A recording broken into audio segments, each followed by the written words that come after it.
What is going on, my people? Welcome back to the channel for another album review. I'm your boy Nassim the Dream. If you're new to the channel, go right on ahead and hit that subscribe button and hit the bell as well to always keep notified on my newest content. And today, I will be reviewing the newest Beach House record, Once Twice Melody. This is the latest 8th studio record from Baltimore, Maryland indie dream pop duo Beach House, marking 4 years since their latest record 7 back in 2018. This is the first record to be independently produced from the duo members, with guitarist multi-instrumentalist Alex Scaley and lead vocalist multi-instrumentalist Victoria Legrand. The band's been predominantly known for incorporating some indie rock influences, neo-psych influences, shoegaze, and dream pop into all across their music throughout the years. Based off the singles released before the full record actually came out, I was surely delighted for what the band had to offer, and I was really looking forward to the full record actually coming out so I can play and review it. We first have the title track opening up with the record with some droning bass, clean guitars, and dreamy vocals that I think places early, brings a good start to the record, but something more extraterrestrial or just something more suspenseful would have been a little bit more exciting to hear. But I did, however, find the next track, Superstar, to be very refreshing, with these soft rock influences soaked in reverb onto the song that are nice to the ears. It really puts you in that dream state of mind. This record was divided into 4 different parts, all resembling some kind of symphony and elegance.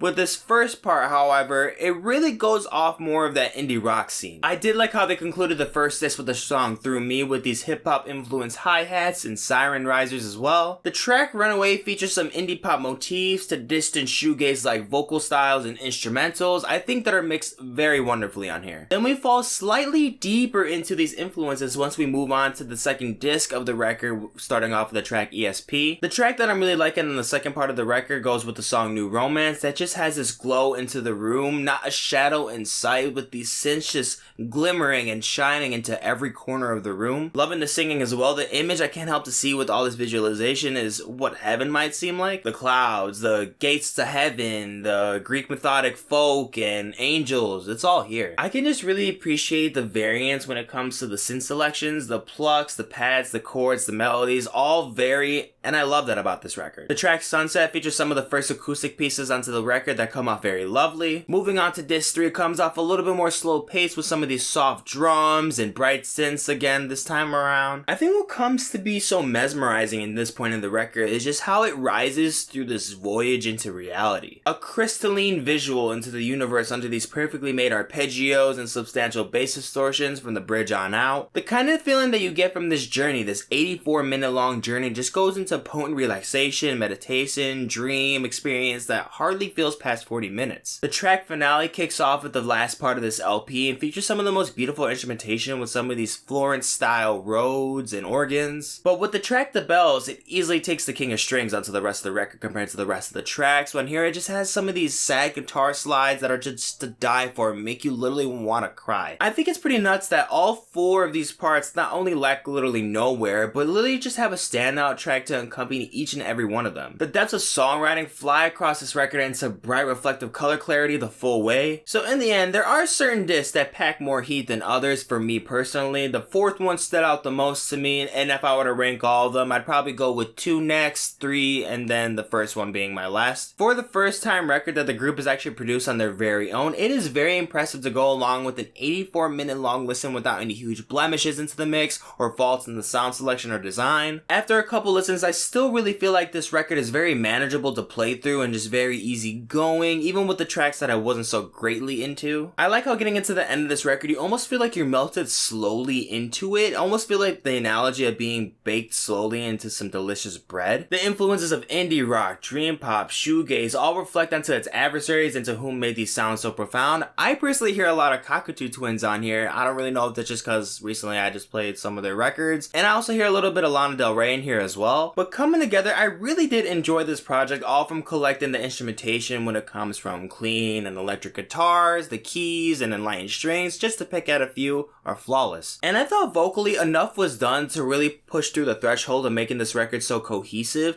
I think a little bit more range would a little bit helped with the dynamic of the record, but other than that, I really think it still comes together very very wholesome, very cohesive, and I still think that this record is still pretty decent. I'm gonna give Beach House's Once Twice Melody an 81%. Guys, as always, thank you so much for watching the video. If you enjoyed, go ahead and like, share, and comment down below. And if you're not already, subscribe to the channel. Down in the description, you'll see all my separate tracklist ratings for the album, more videos, and also the links to my social media accounts so you can keep up with me on the daily. And I'm gonna catch you in the next one.